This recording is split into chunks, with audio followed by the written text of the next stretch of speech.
Hey everyone, this is Jack. Today I'm going to be going over the tips and tricks you can use in Xiangqi, or Chinese chess. Now, to start off, let's go over each of the pieces again, the rules. So, first tip, for the pawn,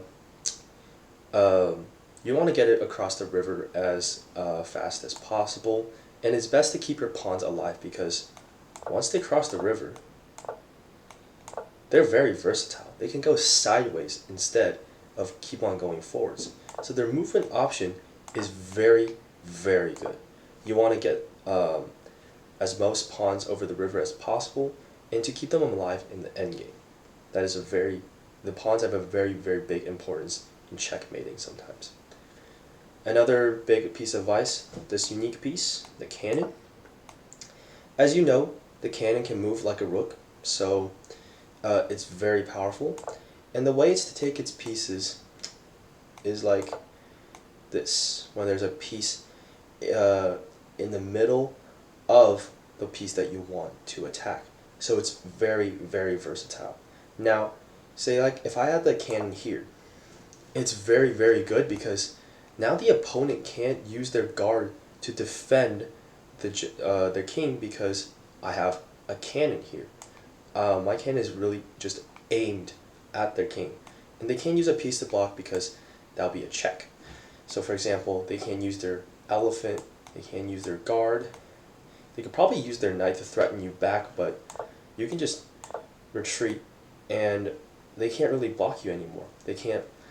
And so once you get that second cannon up in business, for example, the double cannon is a very, very powerful checkmate because now the king can't move, and even if you want to take with the knight, after it takes, my other cannon is still aimed at the king. It is still a check.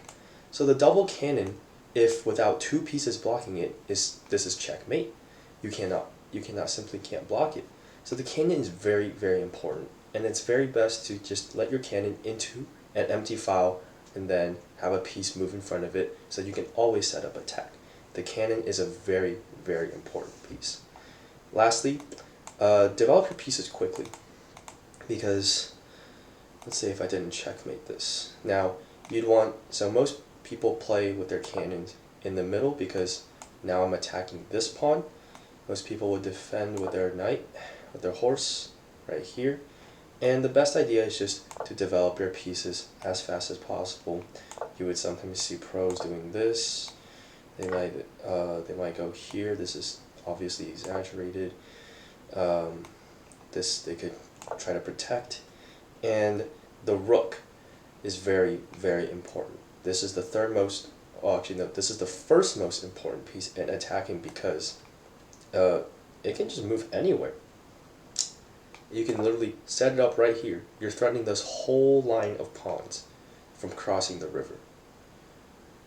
And so the rook is just a very powerful piece in attacking, and it's sometimes very hard to stop checkmates when in line with the cannon.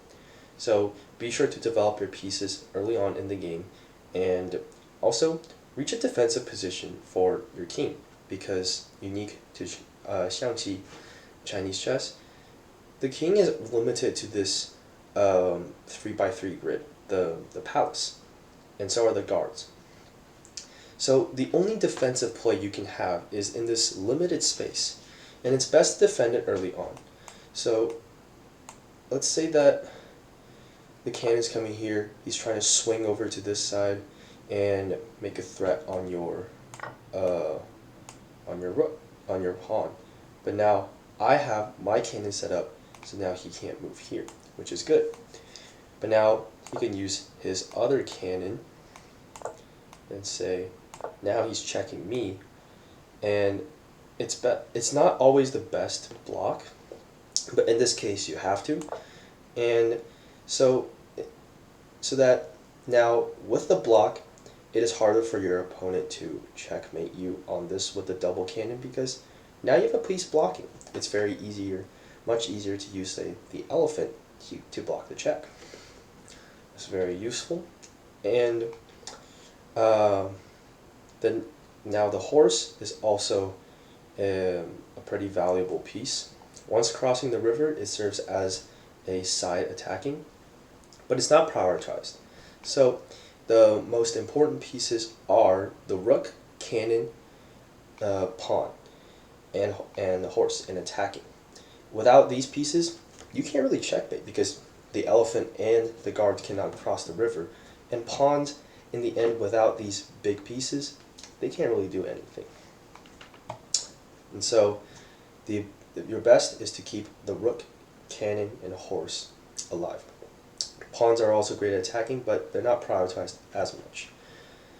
And to sum it up, tips and tricks: develop your pieces as quick as you can, set up your cannon, that is very important because now the opponent can't block, and develop and just having the rook, your horse, after developing an attack is crucial. Remember to keep your general safe in a defensive formation, and just keep your pawns in the endgame because they're very, very important. And that is all for the tips and tricks for Xiangqi.